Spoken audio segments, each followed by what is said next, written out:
दिसंबर का रात्रि क्लास है। अभी इसे बच्चों को समझाया हम 100 का 8 तो हम आत्मा 184 जन्म लेते हैं। ठीक है ना बच्चे, क्योंकि ये बातें आज समझनी होती है। पहले तो बच्चे जानते हैं कि ऊंचे तो ऊंचा भगवत और भगवतों का भी जाते हैं बाप। अभी बाप तो स्वर्ग की स्थापना करते हैं, नई दुनिया की। तो ये तो बच्चों को समझाया गया है। पुरानी दुनिया तो विनाश के सामने अभी दिन प्रतिदिन नजदीक होती जाती है ड्रामा के प्लान अनुसार। क्योंकि जो पास्ट हुआ, सत्य को पास्ट हुआ, त्रेता पास्ट हुआ, द्वापर पास्ट हुआ, कलयुग भी अभी पास्ट होकर के पूरा आगे होते हैं। और विनाश का ये सभी मिसाइल वगैरह मिसल 5000 वर्ष पहले वाले वो गीता के फ्रेम के, गीता में लिखे हुए ना ये लड़ाई महाभारत की। तो महाभारत की लड़ाई है होती है पुरानी दुनिया का विनाश, नई दुनिया की स्थापना। पहले नई दुनिया की स्थापना, पुरानी दुनिया का विनाश है। अभी करता है बाप ब्रह्मा द्वारा देखो स्थापना हो रही है। प्रजापिता ब्रह्मा द्वारा यज्ञ रचा हुआ है। यज्ञ में ब्राह्मण चाहिए। तो प्रजापिता ब्रह्मा द्वारा तुम सभी ब्राह्मण बन रहे हो। ठीक है नहीं? अभी ब्राह्मण बाप ने संध्या से बनने वाले हैं देवता। तो ब्राह्मण सो देवता, फिर देवता सो क्षत्रिय, क्षत्रिय सो वैश्य, वैश्य सो शूद्र, शूद्र सो फिर ब्राह्मण। इस चक्कर बाप ने समझाया है अच्छी तरह से बच्चों को। तो ये पुरानी दुनिया का है विनाश। अभी नई दुनिया स्थापना हो रही है। 5000 वर्ष पहले भी बाप ने आय कर करके स्वर्ग की स्थापना की थी। और बाप की महिमा भी यही है। देखो पहले हमेशा बच्चों को आत्मा का ज्ञान दिया जाता है कि कोई भी मनुष्य ऐसा नहीं है जिसको आत्मा का ज्ञान हो। ये समझते हैं सभी कि हमारी आत्मा शरीर छोड़ती है, दूसरा लेती है, हम जीवा आत्मा है। पर आत्मा क्या चीज है ये किसको मालूम नहीं है। आत्मा तो छोटी होती है बच्चे, कहते हैं ये चमकता सितारा प्रकृति के बीच में। आत्मा हमेशा प्रकृति के बीच में रहती है, निवास करती है। ये है आत्मा का तख्त, जैसे अकाल तख्त। अभी अकाल कहा जाता है आत्मा को, जिसको काल नहीं खाते। तो बहुत अच्छी तरह से एक बात थोड़ी समझने की है। आत्मा अकाल मुक्त है। आत्मा गोल्डन एज होती है, आत्मा आयरन एज होती है। बाकी नहीं है क्योंकि गोल्डन एज के बाद आत्मा दूसरा शरीर लेती है, फिर वो छोड़ के तीसरा लेती है। ऐसे होकर के 84 जन्म लेती है एक ही आत्मा। समझा? तो इस आत्मा में छोटी सी आत्मा है ना बच्ची, इसमें देखो कितना पाठ भरा हुआ है। एक आत्मा में 84 जन्म का सबसे बहुत जन्म मिलते हैं तुम बच्चों को। ब्राह्मणों को जितना जन्म मिलता है इतना ही। बाकी एक ये है लिप युग, पुरुषोत्तम युग। तो उसको कहा जाता है पुरुषोत्तम लिप युग। छोटा है ये। और कुल भी देखो ब्राह्मणों का ऊंचे तो ऊंचा तो कुल है नहीं बच्ची। ये है ब्राह्मण सर्वोत्तम कुल, क्योंकि ब्राह्मण स्वदर्शन चक्रधारी बनते हैं। ये देवताओं के लिए नहीं है स्वदर्शन चक्रधारी। स्व माना स्व आत्मा को बाप ने ज्ञान सुनाया, तीसरा नेत्र दिया। उसको क्या कहते हैं कि तीसरा नेत्र दिया, ये ज्ञान जानने के लिए। तो आत्मा को ज्ञान देते हैं ना बाप को शरीर को नहीं ज्ञान देते हैं। आत्मा का बाप है, वो आई है यहाँ। क्यों? ये बच्चे जो काम शिक्षा पर चढ़े सभी काले बन गए हैं, भस्म हो गए हैं, उन सबको फिर ज्ञान शिक्षा पर बिठाए और पावन करना है। क्योंकि पावन दुनिया में कोई पतित होते नहीं है। इस सतयुग में देखो कभी भी कोई इनको ऐसे नहीं कहेंगे कि ये कोई पतित नहीं। सर्वगुण संपन्न, सर्वकला संपूर्ण। तो तुम बच्चे थे, फिर तुम ये लोकला हो गई है, तब पद प्रधान बन गए हो। और फिर तुमको तत्व तमो प्रधान से सत्व प्रधान किसको? आत्मा को बनने से जब आत्मा प्योर हो जाएंगी तो फिर जेवर भी प्योर मिलेगा, क्योंकि जो 5 तत्व है इस समय में तमो प्रधान है और फिर बनेंगे सत्व प्रधान। एवरीथिंग सत्व प्रधान, इस समय में सब तमो प्रधान, सारी दुनिया को कहा जाता है तमो प्रधान। और फिर जब सत्युग होते हैं तो कहते हैं सत्व प्रधान। तो सत्व प्रधान थे तुम, तो तमो प्रधान कैसे बने सो तो बाप ने समझा दिया। ऐसे ऐसे एक एक युग में इतना जन्म लेते लेते लेते गिरते गिरते सुखा जाता है उतरती कला। तो उतरती कला और चढ़ती कला, तो जब तुम बच्चों की चढ़ती कला जब तुम देवता थे, उतरती कला जब जाके शूद्र बने, अभी फिर शूद्र से चढ़ती कला। वो गाते हैं चढ़ती कला तेरे पानी सर्व का भला, तो सर्व की सदगति गाता है ना, तो सर्व का भला होने का है ना बच्चे भी। क्योंकि विचार अगर किया जाए सत्युग में जब तुम देवताएं थे तो एक ही धर्म, और इस समय में लोगों कितने धर्म है, कितनी संस्था है, कितने मनुष्य है, कितनी सेंसस है, आदमशुमारी कितनी है। तो सत्युग में तो नहीं थी ना, सत्युग में छोड़े थे, बहुत छोटा जात था। विष्णु को पाया है, मल्टीप्लिकेशन करते करते करते लोगों 500 करोड़ हो गया। अभी फिर सत्युग आता है तो फिर थोड़े मनुष्य होंगे, वर्ल्ड में शांति जाते हैं ना बच्चे, वर्ल्ड में शांति। तो बच्चों को समझाया कि जब सत्युग में तुम राज करते थे तो वहां शांति कोई नहीं थी, बिल्कुल नहीं है तब। तो सत्युग है शांति की शुरुआत, और कलयुग का अंत है भाई ये पुरानी विनाश। तो इस समय में बाप आ करके फिर से तुम बच्चों को मनुष्य से देवता बनाते हैं। मनुष्य देवता के कर्तन लागी वाद लोगों कहा जाता है, सेकंड में बाप की बात चाहिए। तो जब बाप के बन जाते हैं तो वो बादशाही वाले बन जाते हैं, जब सुन जाते हैं बन जाते हैं, बाबा बाबा कहते रखते हैं बच्चे, शिव बाबा शिव बाबा शिव बाबा। अब शिव बाबा को मुख से नहीं कहता है ना, अंदर में याद कहता है शिव बाबा।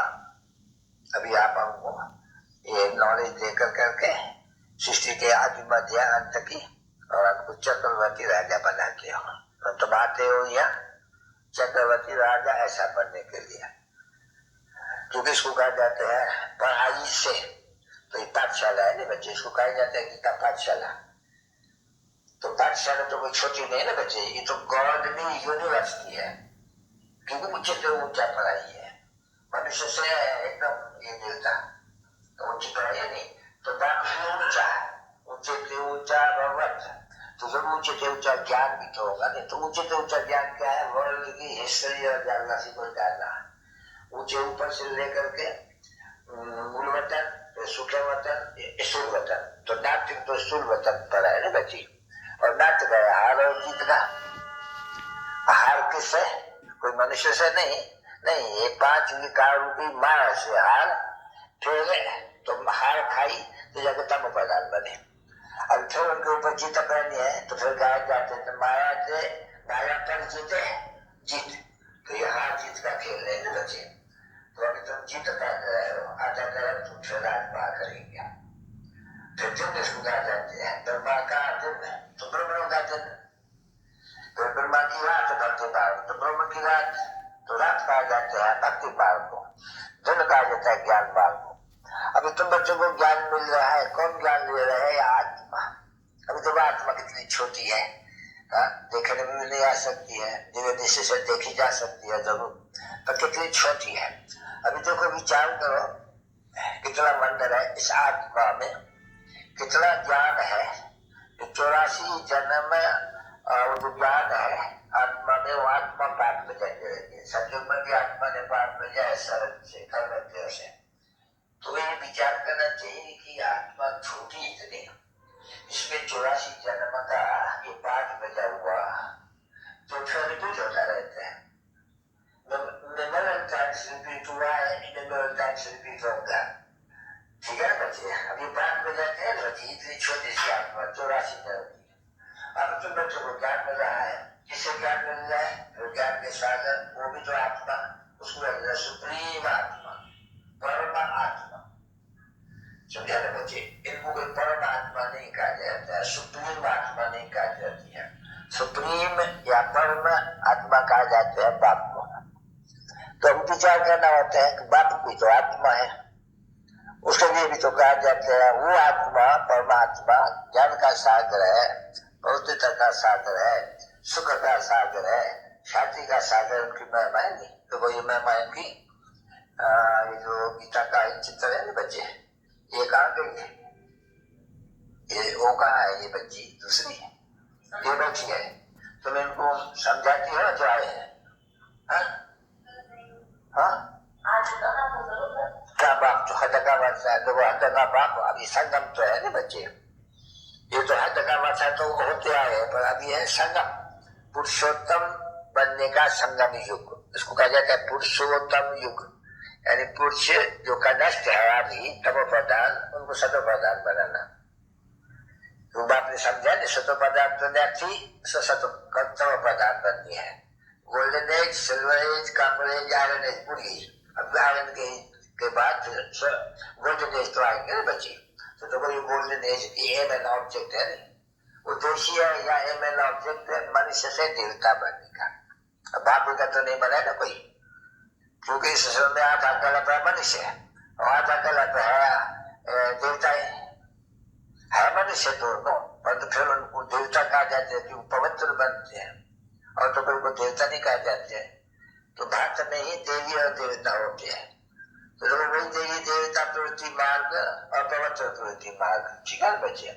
अभी वही पवित्र मार्ग नीचे गिरते हैं, सूर्यवंश से, चंद्रवंश से, वैश्यवंश से, शुद्धवंश से, अपवित्र बन गया, फिर पवित्र से अपवित्र से फिर पवित्र।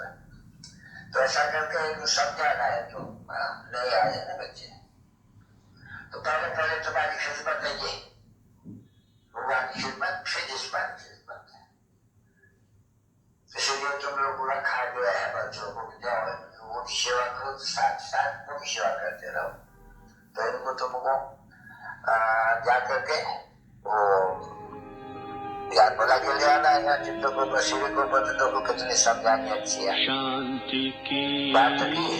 उत्थान और पतन, इस समय में भारत का पतन, शत्रु का कहते हैं उत्थान, किसी उत्थान कैसे पतन होता है, ये शुरू में समाचार है। तो इन बच्चों को भी ये समझाना बोले बाप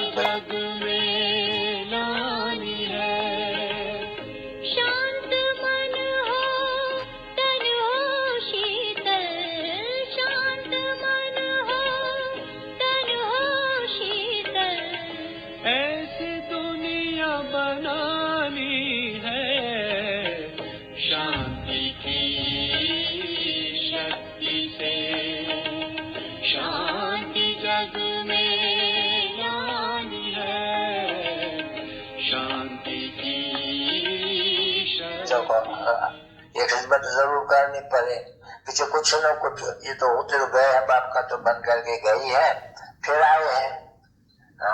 क्योंकि आना तो ये है एक हाथी, जहाँ से बाप सेवा मिलते हैं और तो काम मिल नहीं सकेगा, तो पुरुषार्थ करना चाहिए। ये है पहले नंबर के जो भी आते हैं मेहमान है, ये भी जो बाहर में आते हैं सब मेहमान है, ये बच्चे आते हैं पूछने के लिए कि क्या है नॉलेज या क्या सिखाया जाते हैं, तो उनको ये समझाया जाते हैं पहले से कि यहाँ मनुष्य से देवता बनते हैं, क्योंकि सतयुग में देवता थे और कलयुग के अंतर्गत पतित मनुष्य होते हैं, सतयुग में पावन देवता होते हैं। अभी दुनिया को तो मालूम नहीं है ये मनुष्य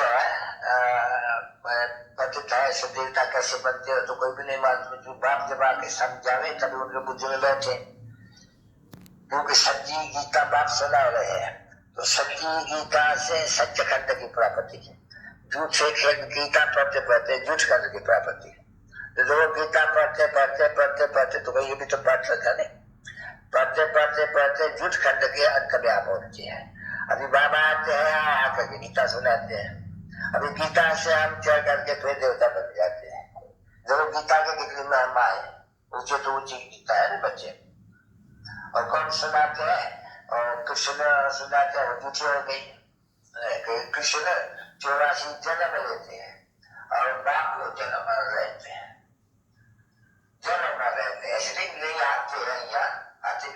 शिव जयंती आती है ना बच्चे, तो जरूर आते तो है ना बच्चे।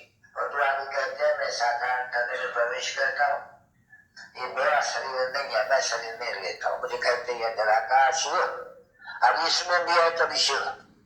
इनके ऊपर कोई शरीर के ऊपर नाम पड़ेगा बच्ची? तुम बच्चे जब शरीर लेते हो तो शरीर के ऊपर नाम पड़ते हैं, क्योंकि कारोबार में शरीर के ऊपर नाम जरूर चाहिए, नहीं तो आत्मा करके बुलाएंगे कैसा को, जरूर नाम लेकर के बुलाएंगे ना बच्चे। अच्छा अभी ये है शिव, अभी शिव को तो अपना शरीर है नहीं, तो यहाँ आ करके फिर भी इनको कहा जाता है शिव।